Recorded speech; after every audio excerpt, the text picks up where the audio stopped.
لە زوومی ئێمەوە سڵاوتان لێبێ بەڕێزان تەوەری ئەم شەو تایبەت دەبێ بە دوایین پێشات و گۆڕانکاریەکانی دۆخی سووریا و پێکێنانی حکوومەتی نوێ و هەروەها ڕێکەوتنی ڕۆژاوا و حکوومەتی دیمەشق. ئەمڕۆ ئەنجومەنی گەڕەکە کوردیەکانی شێخ مەخسوود و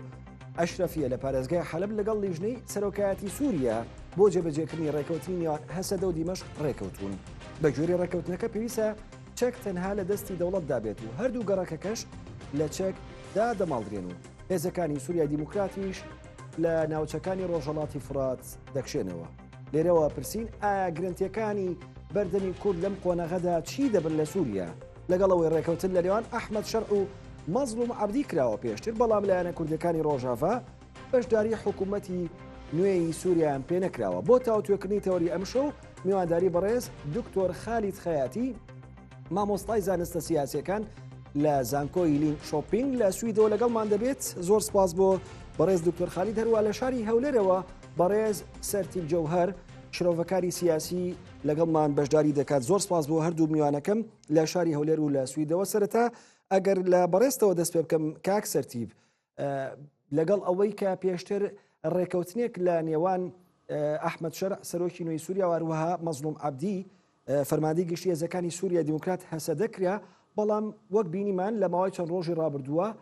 حکوومەتی نوێی سووریا پێشێنرا بەبێ بەشداری کورد. ئەمە چۆن خوێنەوەی بۆ کرێ لەلایەن بەڕێستەوە؟ جۆرێک نیە لە دەرکردنی لایەنە کوردیەکان لە پرۆسەی سیاسی حکومڕانی نوێی سووریا؟ هەنگاوی یەکەم نییە کە لە سووریا دەسەڵاتدارانی نوێ دەینێن بەبێ بەشداری نەکورد هەموو پێکەتەکانی دیکەیان چ عەلەوی بێ کە یانش دروزەکان بێت یان حتا مەسیحیەکان بەبەستم بەشداریی ڕسمی وەکو گروپ بەشداری بکەن، نەک تاکتاکە. ڕەنگە لەناو ئەو کابینەی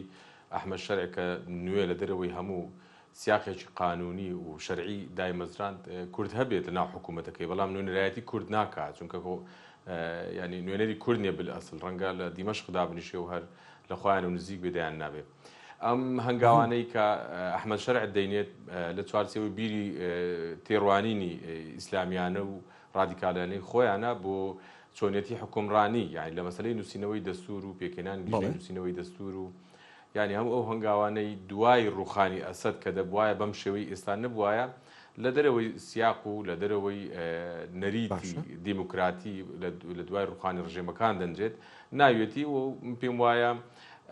تا ئێستا کۆمەلگای نێودەوڵەتی پشتیوانی هەنگاوەکانی نەکردووە، تەنها لەم یەک دوو ڕۆژە نەبێت کەوا هەست دەکرێت جۆرێک لە بادانەوە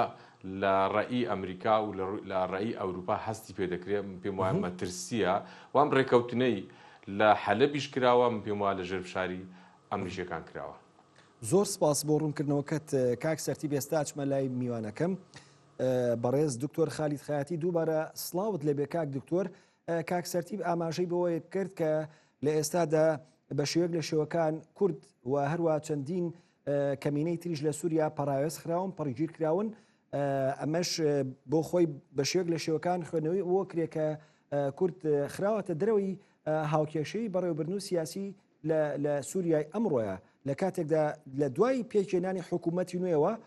تەنانەت ئەمریکا زۆرێک لە وڵاتانی فەڕەنسا و وڵاتانی ناوچەکەش پێشوازیان لەو حکوومەتی نوێ کرد و پشتیوانیان بۆ دەربڕی. خوێندنەوەی بەڕێزت چییە؟ ئایا کورد ئێستا لەسەر ئاستی نێودەوڵەتیش پشتیوانی خۆی لەدەستداوە؟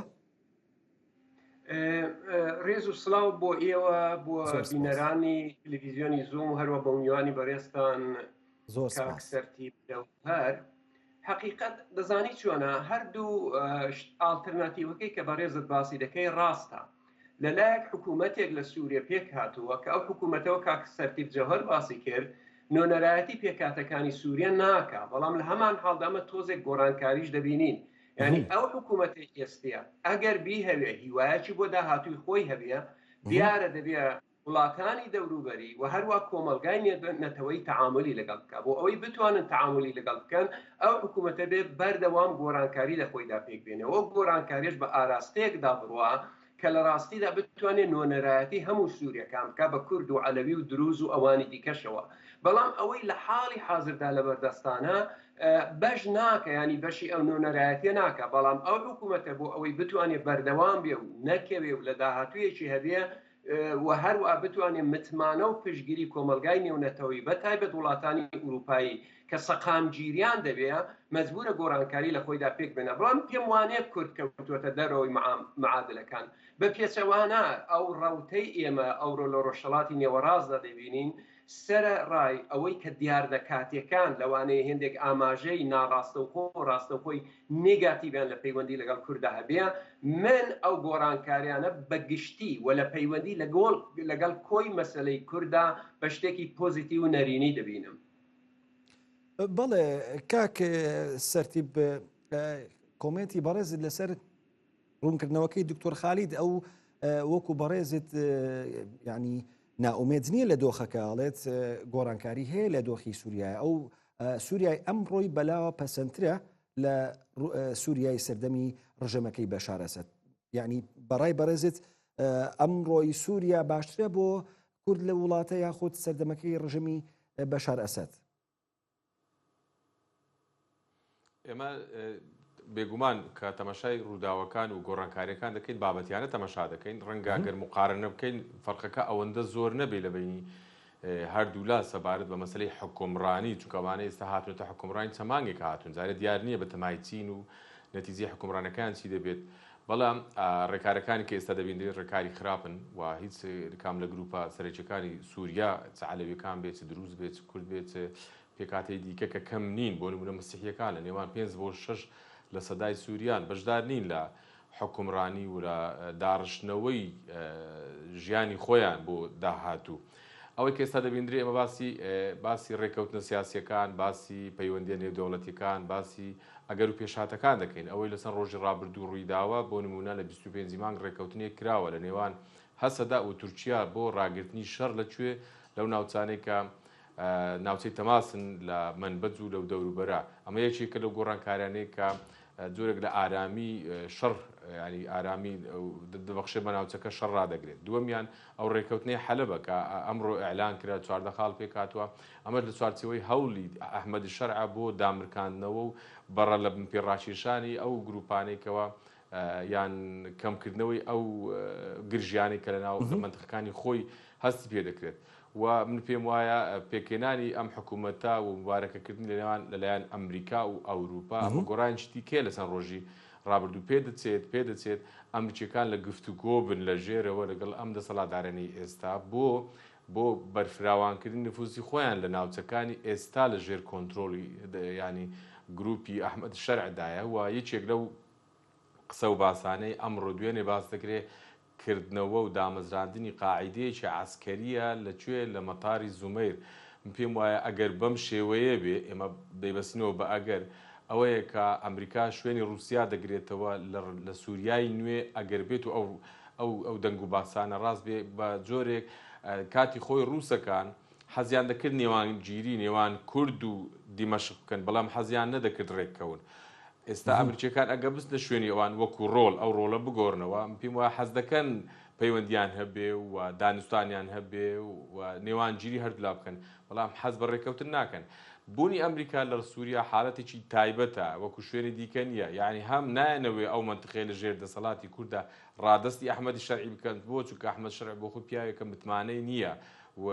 ڕەگوڕشەکەی و لە گروپێکی توندڕەوی تیرۆریستیەوە هەڕاهاتووە نانەوە تەسلیم بکەن. ئیسرائیلیش لێ ناگەڕێت لە هەمان کاتدا ناشیانەوێت نە رووسیا و نە تورکیا باڵا دەست بن یعنی لە یەک کاتدا دوو ڕۆڵ دەبین ڕۆڵێکیان ئەوەیە ناوچە کوردیەکان لەبەر ئەحمەد شەرع لە ترسی ئەحمەد شەرع و گروپە تیرۆریستیەکانی کە ئێستا پشتیوانی ئەحمەد شەرع دەکەن تەسلیم بە ئەحمەد شەرع بکەن. لە لایەکی دیکە دەیانەوێت بەر بە هەژمونی تورکیا و رووسیا بگرن یعنی ناوچەکە لایەنی کەم کار بۆ ئەو بکەن کەوا لە ژێر کۆنتترۆلی خۆیان دابێ. بۆ ئەم مەبەستە بێگومان دەبێت هاوکاری ئەحمەد شەرع بکەن. چۆن هاوکاری بکەن؟ دەبێت پەیوەندیەکانی نێوان ئەحمەد شەرع و وەک کورد باش بکەن هەندێک ڕێککەوتن لە نێوانیان دروست بێ. ڕێککەوتنەکان یەکیان ئەوەیە لەسەر ڕۆژ لەم چەند ماوەیەک بەرلێستا کرا بریتی بوو لە هەر لە مەتاری زومێر کراویش کە لە کۆتایی ساڵی ڕابردوو یان لە سەرەتای ساڵی نوێ کرا کە هەسەدە بە قۆناغەکانیدا تێکەڵ بێتەوە و ینی شەڕ ڕابوەستێ لە نێوانیان و ڕێککەوتنەکەی حەلەبیان ئەمڕۆ پێ کردوون و ئەو ڕێککەوتنەی نێوان تورکیا و کوردیش هەر بە ئەمریکیەکان کردویانە بۆیە ئەمریکیەکان لەسەر هەردوو هێڵ کار دەکەن لەلایەک تەمینی منتقەی کوردی بکەن لەلایەکە بەر لە هەژمونی تورکیا و رووسیا بگرن. زۆر باشە کاک سەرتیب، زۆر سپاس. ئەگەڕێمەوە لای بەڕێز دکتۆر خالید خاتی. کاک دکتۆر، وەک بینیمان لە ماوەی چەند ڕۆژی ڕابردووە حکوومەتی نوێی سووریا پێکێنرا. پێش ئەو پێکێنانی حکوومەتی نوێش ڕێکەوتنێ کرا لە نێوان مەزلوم عەبدی فەرماندەی گشتی هێزەکانی سووریای دیموکرات لەگەڵ ئەحمەد شەرع سەرۆکی نوێی سووریا. جا من حەزەکەم هەندێک لە بەندەکانی ڕێکەوتنەکە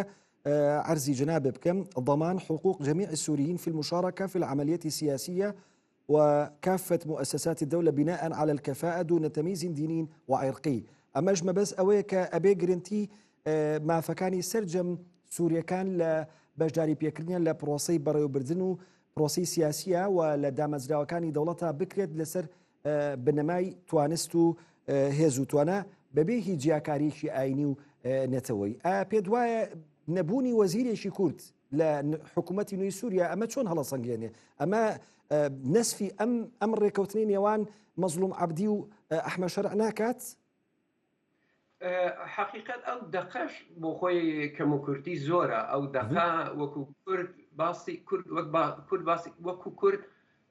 وەکو نەتەوە باسی کورد ناکە، بەڵکو وەکو مجتەمع ناوی دێنێ، وەکو پێکاتەیەکی کۆمەڵایەتی. پێکاتەی کۆمەڵایەتی لە ڕووی حقوقی و تیۆریکی و سیاسی و پێناسەیەکی ئەو توی نییە. بەڵام ئەو خودی نووسراوی دەقەکان نییە کە بڕیاردەر دەبێ، بەڵکو وەک کاک سەرتیب جەوهەریش فەرمووی ڕووداوەکان بەردەوام لە نۆبوونەوەدان و لە واستیدا هەلومەرجی دوێنێ ئەوڕۆ لە ڕۆژهەڵاتی نێوەڕاست بەگشتی زۆر لێک جیاوازن و ئەوەش دەکرێ مەسەلەن گۆڕانکاری زۆر گەورەی سەریع بە دووی خۆی دابێنێ. بۆ نمونە ئەو حکوومەتە ڕاگوزارەی کە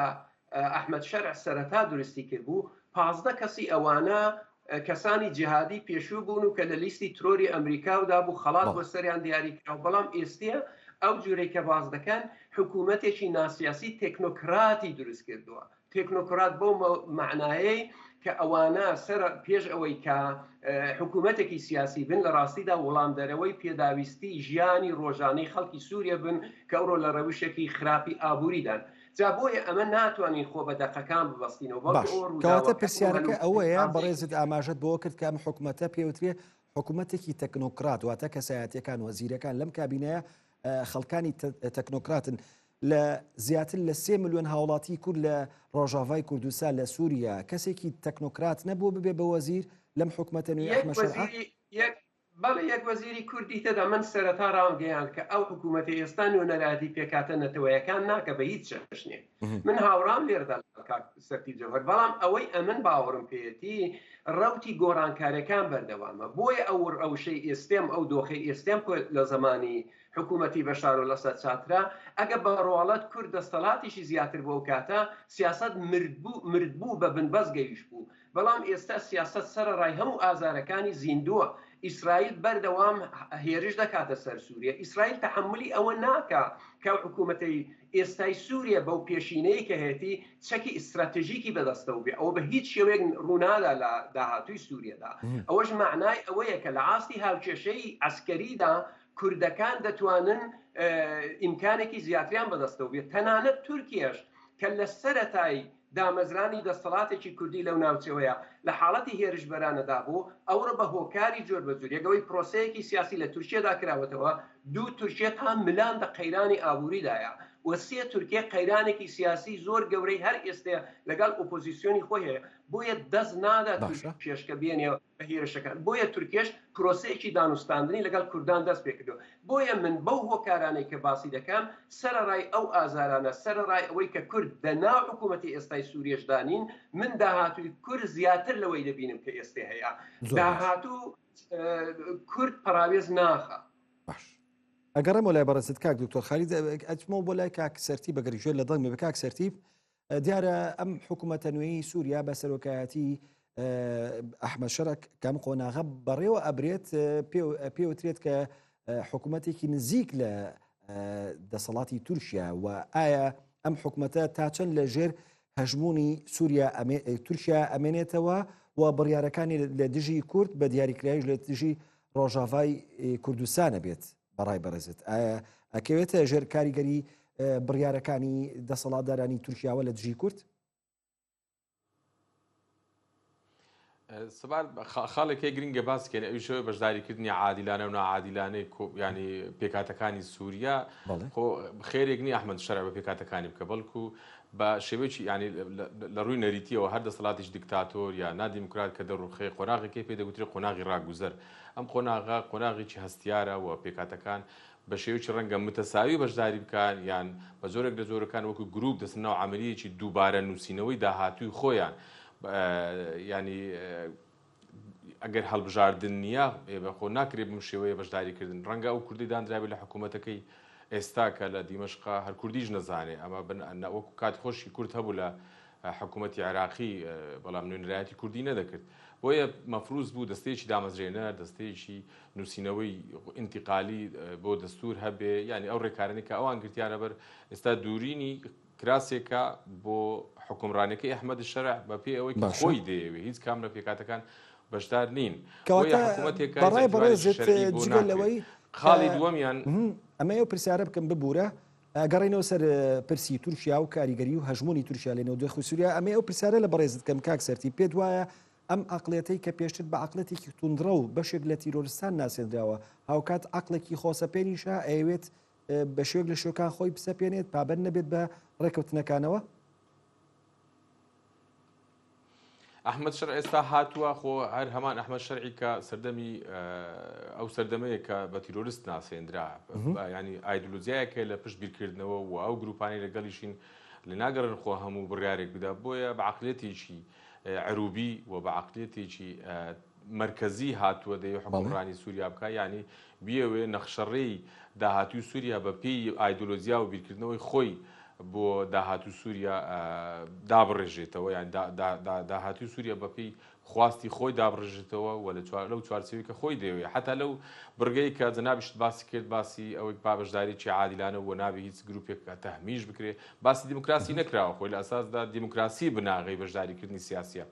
بگەڕێنەوە سەرخاڵی ئەو خاڵی گرنگی کە تو جەنابەت باس کرد مەسلەی هەژموری تورکیا ئەحمەد شەرع بۆ خۆی ئێستا لە ڕووی دەوڵەتیەوە پشتیوانێکی ئەوتۆی نییە و سووریا بۆ خۆی لەژێر سزادانی ئەوروپا و ئەمریکادایەوە هەردوو لا ینی ئەمریکا و ئەوروپا کە ڕۆلی کاریگەریان چ لە ناوچەکە هەیە چ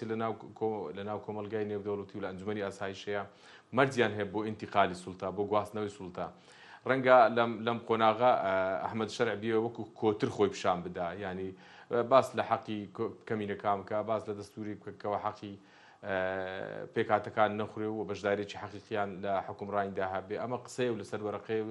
جێبەجێکردنەکەی وازح نییە و لە هەمان کاتدا لەبەرەوەی پشتیوانی کۆمەلگای نێودەوڵەتی نییە بە قەلەقیەوە دەڕوانێتە ئەم باردۆ خۆی پێویستی بەچی بە مەمەڕێک هەیە بە پشتیوانێکی ئیقلیمی هەیەکەوە مسۆگەری مانەوەی خۆی بکە باشترین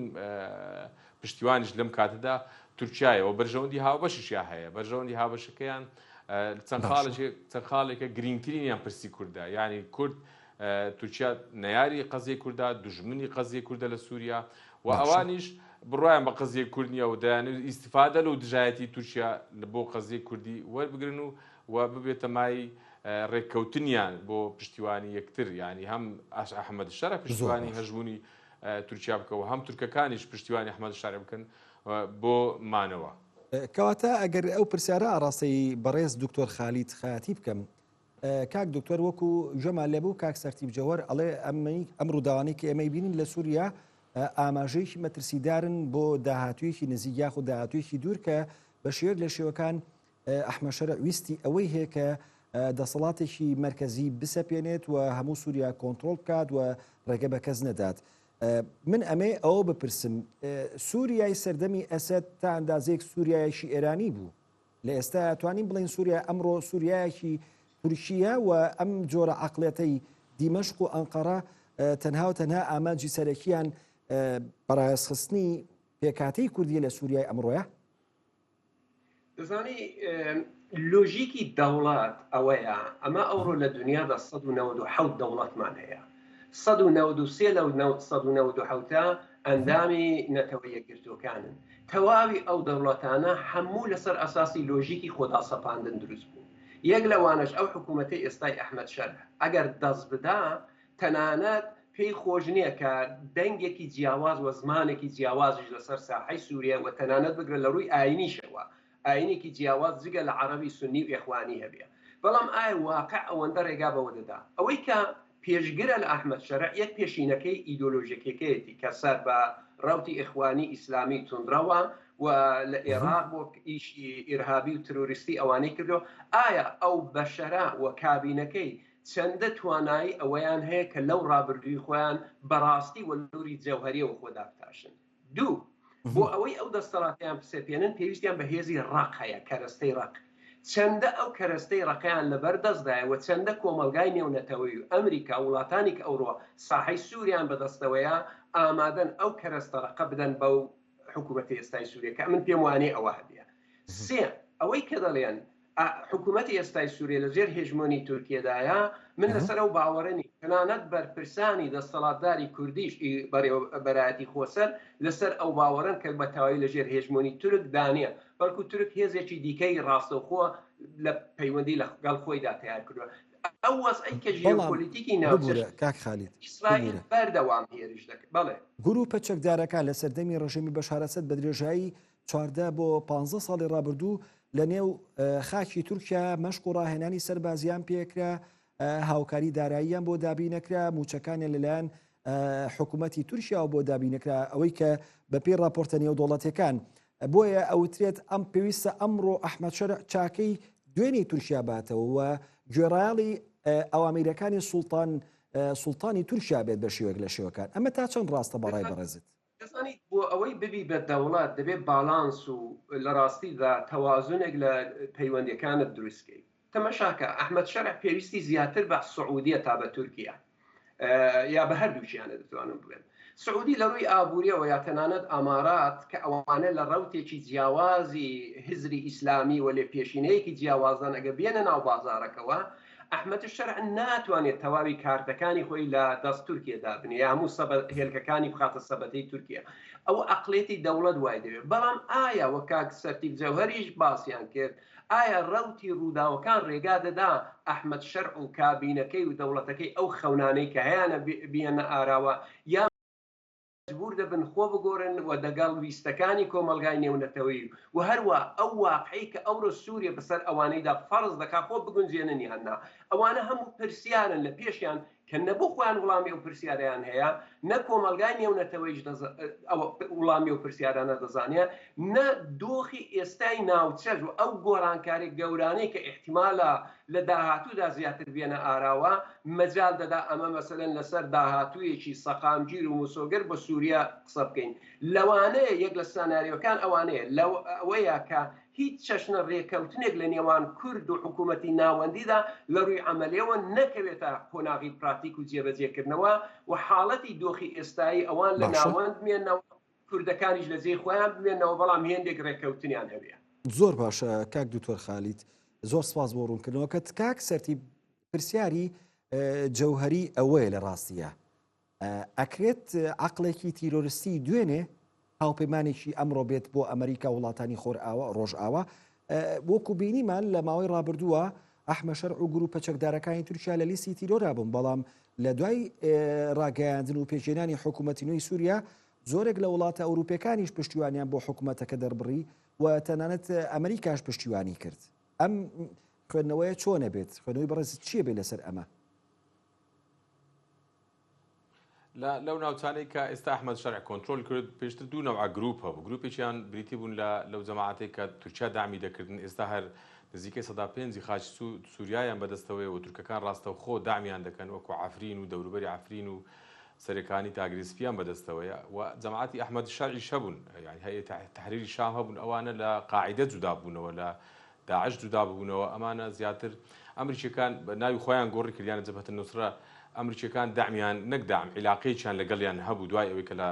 جودا بوونەوە. ئێستاش کە هاتوونەتە دیمەشق بوونەتە حکومڕان ئەمریکا تعامل لەگەڵ واقع دەکا و هاتنیشیان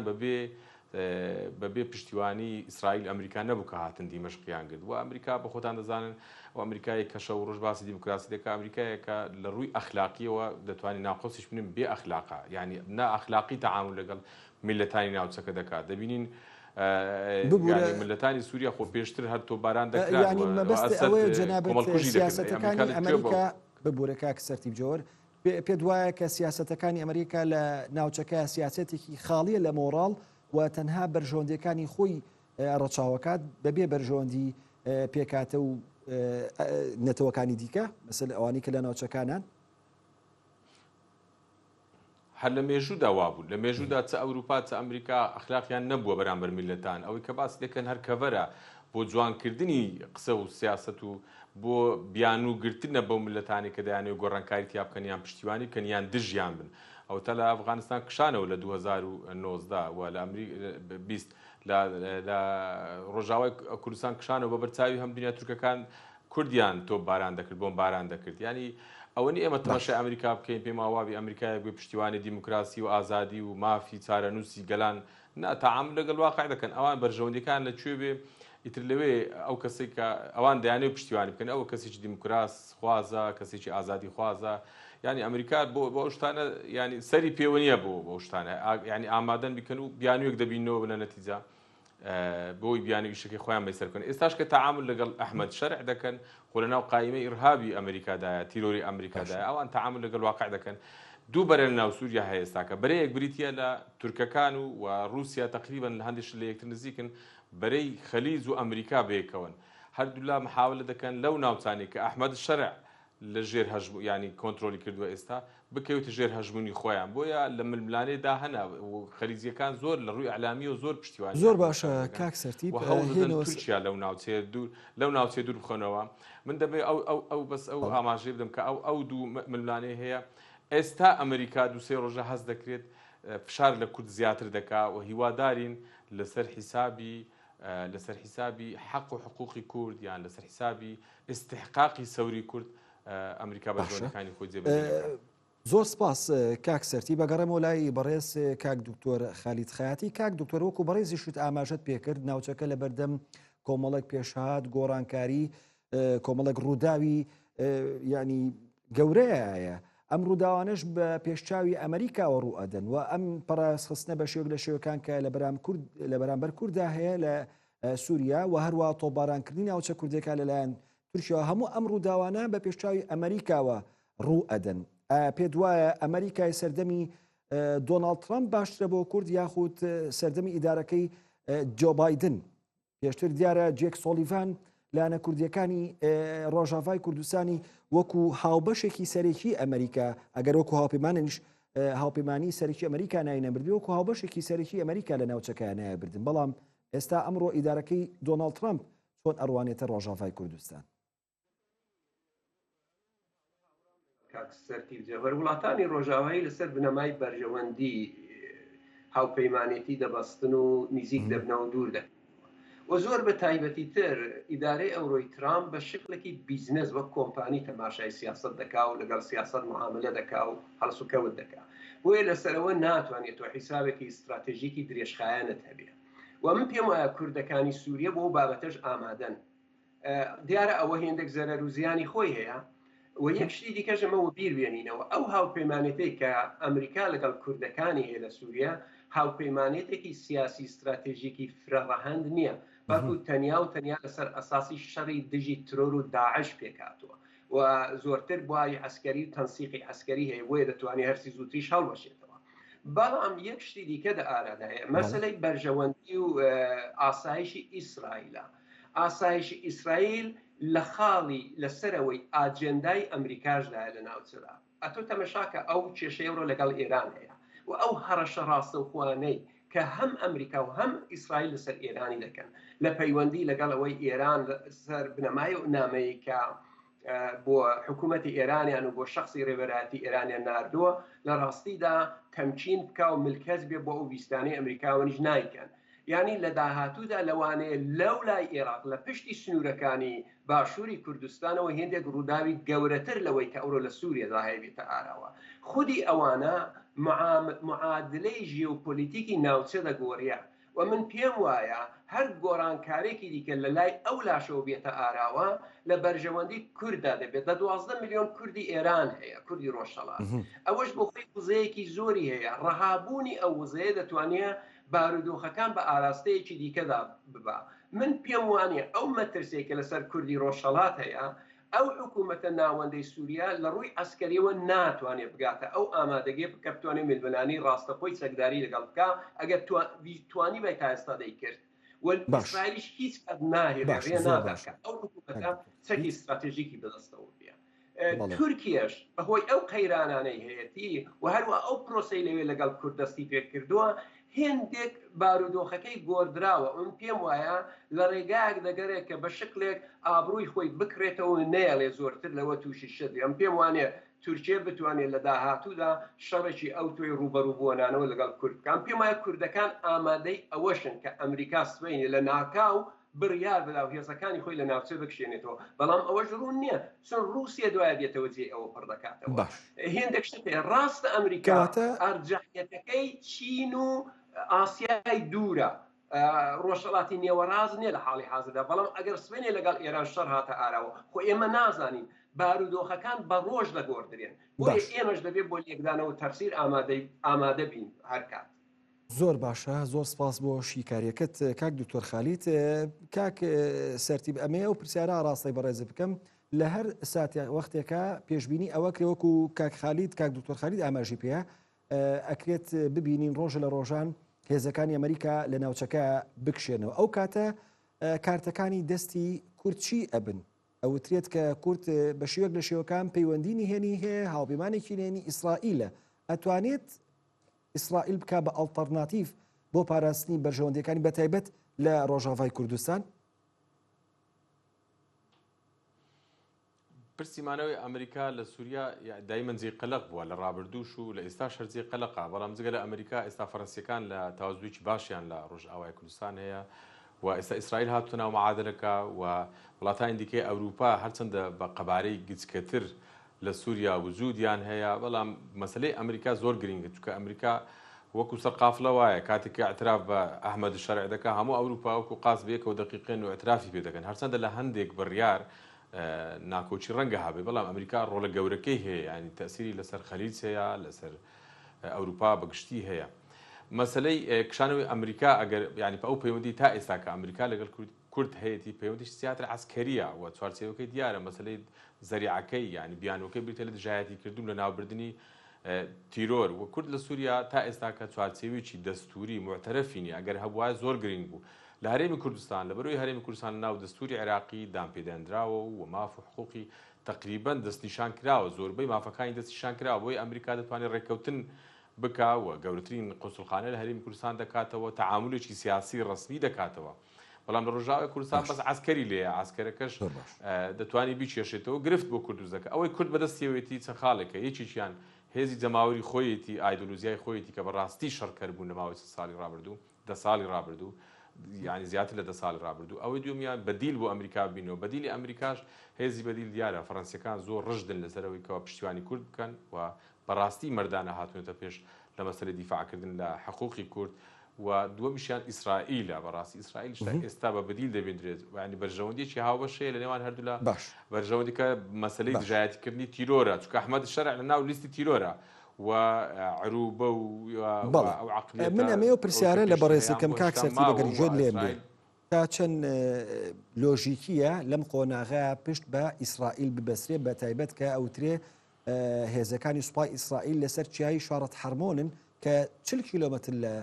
قوڵایی دیمەشقەوە دوورن. ئەکرێت لەم قۆناغەیە بە شێوک لە شێوەکان هاوپەیمانیشی نهێنیش بێت لە نێوان ڕۆژاوای کوردستان و ئیسرائیلە هەبێت بۆ پاراستنی چیانی ڕۆژاوای کوردستان لە هەر مەترسی و ڕەشیەک لەلایەن حکوومەتی نوێی دیمەشقەوە. ئیسرائیل ناتوانێت هاوپەیمانی لەگەڵ کورد بکات کە کورد کیانێکی لا دەولەیە ینی تا ئێستا شەرعی نیە لە دەستوری سووریا ناوی نەهاتۆ بۆ فیدرال یا حکومی ذاتی. بەڵام کەواتە چون تەسنیفێکی پەیوەندی ئەگەر هاوپەیمانێتی سڕی نەبێت کاک سەرتیب ئەگەر ببوورە ئەگەر هاوپەیمانێتێکی سڕی نەبێت کەواتە پەیوەندی نێوان کوردانی ڕۆژاوای کوردستان لەگەڵ ئیسرائیلە چ پەیوەندیەکە بێت نەیانی چی؟ پەیوەندی بر ئەو بەرژەوەندی هاوبەشە دەبێت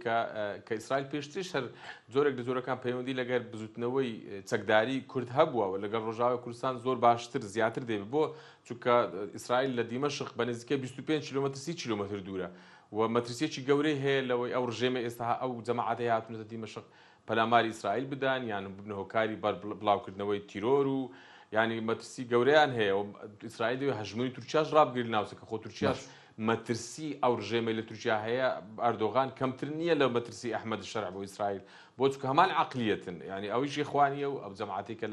لە بەس مەرحەلەکەیان جیاوازە ینی ئەردۆغان قات و ڕیباتی لەبەرە ئەو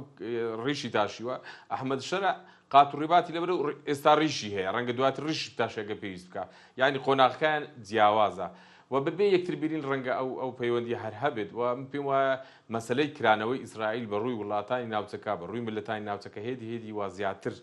بەرفراوانتر یان شەفافتر دەبی بۆ چونکە وڵاتانی خەلیج وا خەریکن ڕێککەوتن لەگەڵ ئیسرائیل بکەن چ سعودیا چ ئیمارات چ قەتەر بە ئاشکراوە پەیوەندیان لەگەڵ ئیسرائیل بۆ ملەتانی ناوچەکە زیاتر بووە باشتر بووە ئەتێ بەڕێزت کاک سەرتیب جەوهەر ئەتێ بڵێ کە عقلەتەکان لە جەوهرە هەر یەک عقلەتن ئەگەر لە تورکیا بێت ئەگەر لە سووریا بێت لە بەرامبەر کوردە لە بەرامبەر کوردنا لە بەرامبەر ملەتانی ناوچەکە عقلیەتێکی ئیسلامی توندڕە و ڕادیکالن چ ئەردۆغان بێ چ ئەحمەد شەرع بێ لە مەسەلەی دژایەتی حەق و حقوق کورد هەردوو لا یەکتر دەبینن بۆ چونکە هەم ئەحمەد شەرع زۆر تەئکید لەسەرەوە دەکاتەوە سووریا دەوڵەتێکی عەرەبیە و وڵاتێکی یەکگرتووی یعنی ناکرێ پارچە بکرێ و زۆر یعنی باس لە یەک پارچەی خاچ سووریا دەکەن بۆ چونکە دەزانن ئەم وڵاتە لە بنەڕەتدای یەک پارچە نییە یعنی تو تەماشای دوای ڕوخانی دەوڵەتی عوسمانی بکە کیانێک هەبوو بۆ عەلەویەکان کیانێک هەبوو بۆ دروزەکان وە کوردیش زبوزۆڵی هەبووە بە تایبەتیش بە درخانیەکان هەوڵیان داوە کە زۆرێک لە حەق و حقوق ئیدارێکی ذاتی هەبێ سووریا ئەو سووریانە بۆ کە ئێستا دەبینن و هەست دەکرێت سووریا دەگەڕێتەوە ئەو مڕەبعی کە لە دوای 1922 کە کیانێک بۆ دروزەکان هەبێ بۆ کورد هەبێ بۆ عەلەویەکان لە مستەقبل هەبێ هەوڵێک هەیە یعنی ینی خەریتەیەک هەیە ئەگەرسی ئەو خەریتەی نازانین جێبەجێ دەبێت نا و بەنسبەت تورکیاش بە هەمان شێوە تەماشاکەن لە تورکیاش ئەو عقلیەتی ئێستا حکومڕان لە تورکیا و ئەو معارزەی لە تورکیا هەیە هەمان عقلیەت هەیە ئەوش تورکیایەکی یەک زمان و یەک نەتەوە و یەک ڕەگەز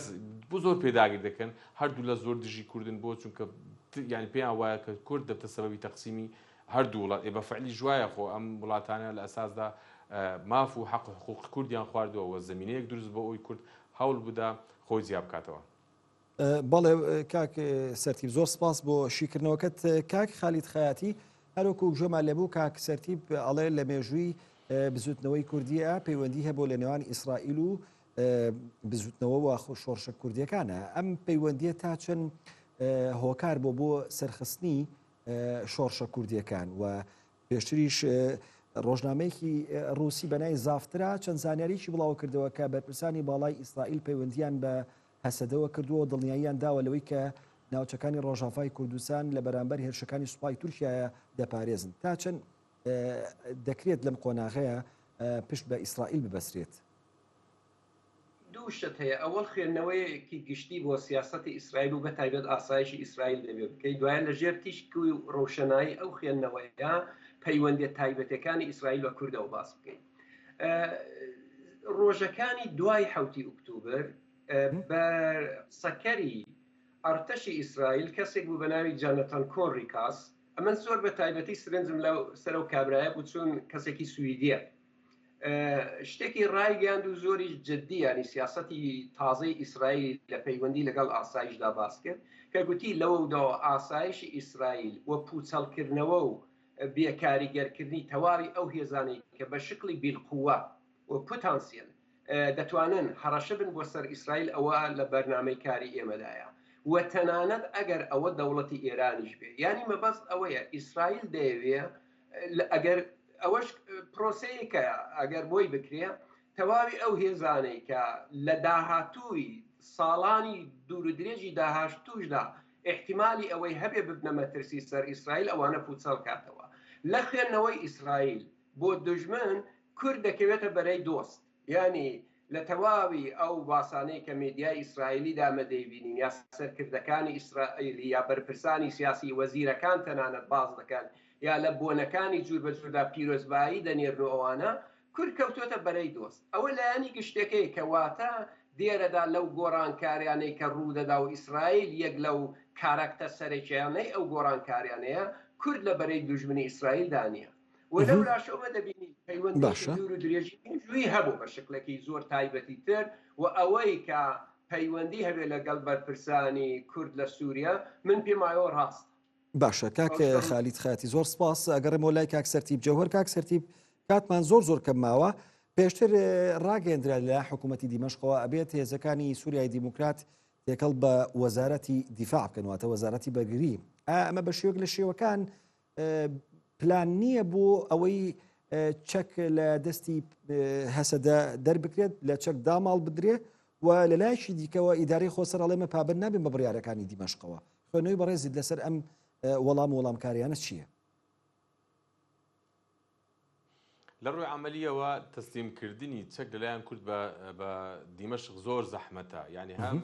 ڕەنگە بڕیاری چەکدانانیان تەسلیمکردنی چەک ئەوەندە لە دەستی کورد نەبێ ئەم هێزەی کە هەیە تەسلیح و تەدریب و تەمویلی لەلایەن ئەمریکا و وڵاتانی دیکەشەوە بووە و هاوکاری دیکەش لابەلا بۆ هاتووە بۆی ئاسان نییە کورد بێت ساحێبی بڕیاریەکەم. دووەم هێزەکانی سووریا دیموکرات ئێستا ژمارەیان لەو هێزە زیاترە کە ئەحمەد شەرع هەیەی سێ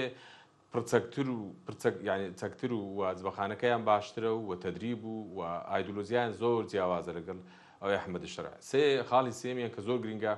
هیچ سیاقێکی دەستوری و ڕێکەوتنیی درێژخایەن نییە بۆ ئەوەی کەوە کورد خۆی تەسلیمی دیمەشق بکەوە. ئەحمەد شەرع خاڵی چوارەمیان ئەوەیە کە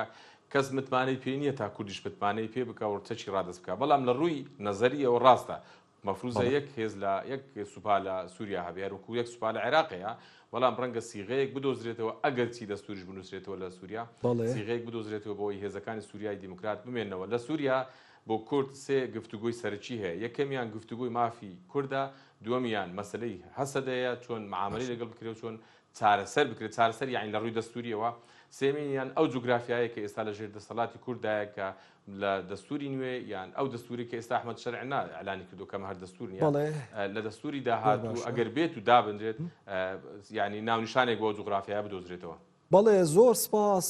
بۆ میوانە بەڕێزەکەم سەرتیب جەوهەر کە لە شاری هەولێرەوە بەشداریت کرد لە بەرنامەی زوومی ئێمەدا. کاک سەرتیب زۆر سپاس بۆ شیکردنەوە زانەرەکانی هەروە زۆر سپاسی بەڕێز دکتۆر خالید خەیاتی مامۆستای زانستە سیاسیەکان لە زانکۆی لینشۆپنگ لە سویدەوە دەکەین کە بەشداریت کرد. کاک دکتۆر خالید زۆر سپاس بۆ شیکردنەوە و زانەرەکانی بەڕێزیشت. بەڕێزان زوومی ئێمەمان لە زوومەوە پێشکەشکردن هەر شاد بن.